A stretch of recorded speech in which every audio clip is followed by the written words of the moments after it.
Yeah, this is probably the last time we're gonna see this Gerber, but it really showed off.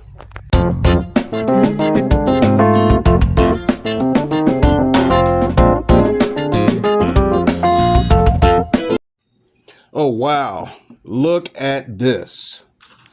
These flowers are truly an example of beautiful art, and this is at our local library. A lot of times when we talk about fall, the first thing people think about is leaves falling. But look at these beautiful trees and beautiful colors of fall. As it gets colder, you start to see more pansies, a lot of bright colors, the yellows and purples. You see a lot of the yellow blotch in the beginning, then you get the mixture of colors. It's going to be fun this winter. I forgot to mention that the bees are made out of paper too. I didn't notice at first, but they actually threw in some dandelions in with the flowers. Look all the way to the left. That's a dandelion. Amazing. Now this bed here, it has been, well, this yard has been prepped with grass seed, and we're letting the flowers show off their end of the season going into the fall. We have our impatiens back here. Those are part shade, and you can see that them getting that filtered sunlight right through the fence. I was wondering if that was going to be too much for them, but shoot, they seem to be doing fine. The coleus here are getting big and just drinking up that fertilizer and being watered twice a week. We haven't had to water a couple times because of the rain. Shoot, these impatiens are gorgeous. Let's go back around front and take a look at the results of the grass seed application after 12 days. It's filling in nicely, and we're gonna go with a few more seeds out there to fill in the thin spots. But usually with grass seed, you expect results around 10 to 21 days. Like what I'm seeing. And these sun patients are still nice and full, but they only have a few weeks left. And we can let them show off while we're waiting for our fall and winter flowers. The geraniums in here, zonal geraniums. You see the little halo around the leaf? Yeah, that is, when you see that, you have a zonal geranium, and they require the same care tips as a regular geranium. We have sun patients in here, nestled in with the dianthus, with that blue spiky leaf, and we'll be digging all of those up and changing the design. We're gonna go with pansies, some nice full pansies, and see what's going on. See how the soil is here? We have fertilizer soil, got some good tall fescue down, and we water it until it's wet. Well, once the seeds are wet, you want to keep that soil moist until you get some good germination. Janice is cutting off the creeping Jenny to get that nice and neat, and everything is trying to have its last hoorah at the end of the season. You see the geraniums on our pot, the DIY pot, and we have not glued that yet. We decided to go ahead and glue that pot so that it's an urn style. We have our paint splatter caladiums, and look how the sun is shining through that colocasia. The escalentas, they have a dark green, blue shade to them. In there with those paint splatter caladiums, this is a nice tropical bed. See the fire pit in the background. We're going to be mulching that today too. The Gerbers are here, still showing off, and that's a different Gerber altogether. We have two of those, one on the table, and there's another Gerber out in the middle of the bed. That green looking bush, that's a hydrangea. It just doesn't have any blooms on it right now. And we have vincas. These came back from seed from last year. What happened was we just threw leaves on top of everything, and the flowers seeded, because in zone 7 they are an annual, and vincas don't come back. But we just let them set seed, and they came back. We have our caladiums in here, the creeping Jenny on this pot, and the Gerber on top. Looking good, looking good.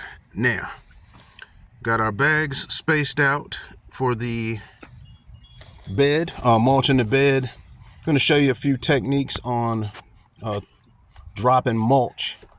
I used to hand toss the mulch between the flowers. That's a good technique for mulching when you have different plants to mulch around. I just grab both handfuls and just start dropping it. And on this side there's more weeds, and we have our dipladenias in here. And look at that. These are still good. Right now, it's the beginning of October. I think these will probably last all the way to the end of October, or whenever we get like a frost come through here. Now, got the big red coleus. That's 2 coleus. The Dracaena. Okay, now we're going to start on this end with the mulch. You can see we took the bed all the way to the end down here and included the 3 stepping stones. One of the stepping stones is like the edge of the bed. Now, this technique for mulch, the way I'm throwing this, is how I would use it if I'm mulching between plants. Like in an area like this, I can already tell that it's going to take, for this side, we'll probably use 3 bags. But right now, I am just hand tossing it, brushing up on some skills of how to mulch between plants. And I see that I got a little bit on the stepping stone right there, but that's not bad actually. Not bad, because we keep a broom handy and we're able to brush those off, or just lightly go across them with the blower. Now, on this side here, this side can be a little thicker, so what I'm going to do is just go across everything and just then just dump some mulch to ensure that we have a nice thick bed. On this side here, we're just going to start dumping it out. Okay, because we're going to stop at this red coleus, and on the other side, see, the other side of the bed has to go to the end of the fire pit on that side. So we're just going to stop at this red coleus and make sure that we have a nice thick bed.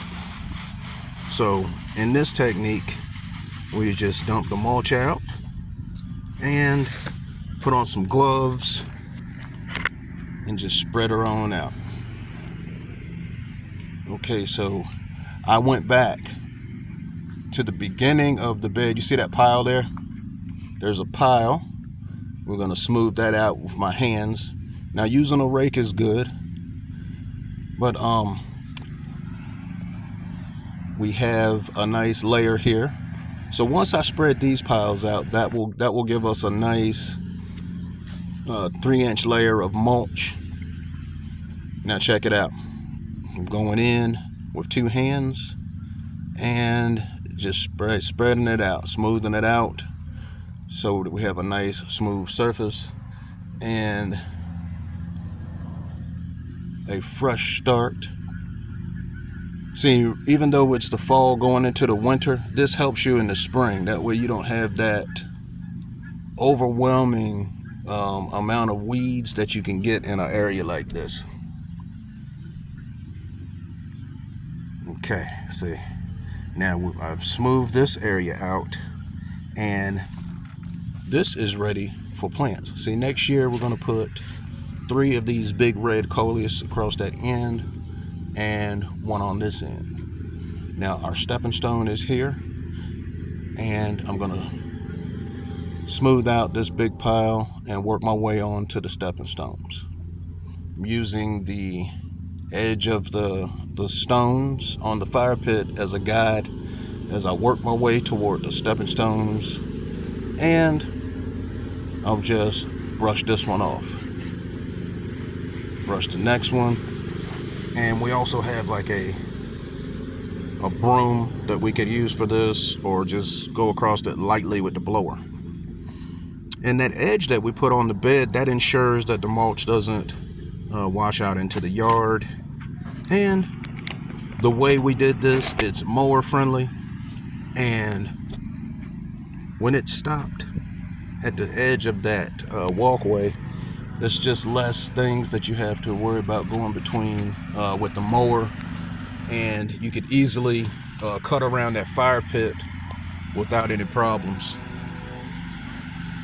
Okay, so this is the look that we're going with in the winter for this. We have a lot of options with this one. So we're going to do the same thing on the other side, and the corners around it. And instead of going square, we have our rounded corners here on each corner of the fire pit. It's rounder, it's mower friendly, and you can just mow right on around. I'm going to go in close again because last time I had a glare, and we can look at these plants. Look at this geranium, the Gerber daisy right next to it. We just pulled some plants out of that other pot. This is another Gerber, geranium with the fruit punch color. It's like a nice glowy pink. The diamond head elephant ears back here. Another Gerber on top of the pot right here. That pot is in the center of the bed. Then we have these black diamond head elephant ears. Now we've had these for 4 years, and I didn't fertilize as much this year, but we will know earlier in the spring. We're going to go ahead and get these nicely fertilized. Now that we have this dark shiny leaf, it'll be a lot bigger next year. We have our big coleus here, and the bed has been mulched. Our solar lights are in, and this is going to look good tonight. So from this angle, we have our vincas here. See, when Janice clips these creeping Jenny like this, they move in the wind, and they look really nice and graceful with a mixture of that green and that lime green, and they are beautiful. Our diamond head elephant ear over here, and the escalentas, the paint splatter caladium. Everything is looking healthy and beautiful. See, but all these will be getting cut back, and look at our winter elephant ear pruning video. Or I may just show how I do these this year. Yeah, it'll look different because we have the pots in here. Last year when I did the wintering of the elephant ears, we didn't have any pots or plants in here. And our other Gerber that's on the table, we'll probably be doing a video on that, on how to grow those indoors, what you need to do as far as sunlight and different things. And these caladiums are really looking nice. And as we go in, you can also see that there's small pots in here. These are the vincas from last year that came back by seeds. I saw the leaves at first, and then I just let them grow. I had a feeling they were vincas, and they ended up filling up the bed. Our diamond head elephant ear here, shiny, and those are nice and healthy. Our hydrangea right here. Okay, so that's our tropical look going into the fall, and we finally got this the weeds under control, and everything is showing off for its last time. Well, before we wrap it up, we might as well look at this Gerber one last time. And there's a lot of blooms. You see, this is the new bloom because the petals aren't fully developed. You can see how the petals are opening from the center of this bloom. Got another bloom tucked down behind here with no pink at all on it. So that's one of your newer blooms, and we have some about to open, and on this side too. So the fertilizer is really feeding this Gerber, and it's getting plenty of sunlight. Now look at these hostas. These lime green hostas we put at the bottom of our friend's stairs so that when they were out on the back patio, this would be one of the first things that they see. And after a week, they bloomed. Look at that. Nice, white, silvery little flowers on spikes. These are absolutely beautiful hostas, and I'm going to be looking forward to seeing these again next year. And on to this next bed is a before and after on how these sun patients did.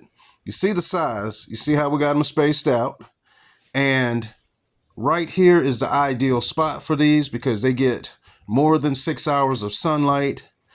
And as a centerpiece, we put this multicolored coleus with the plum color, the white center, the lime green leaves with 2 shades of green. Absolutely stunning. And we have our sun patients in with the serrated leaf. These little leaves look like steak knives, and these really performed well. I'm going to go ahead and wrap it up and let you look at these flowers and see the before and after. If you like this content, check out some of our other videos and hit the subscribe button with the notification bell on, and you can get all of our content. Check out this before and after on these sun patients. Look at them. Nice and beautiful. And this multicolored coleus, something special.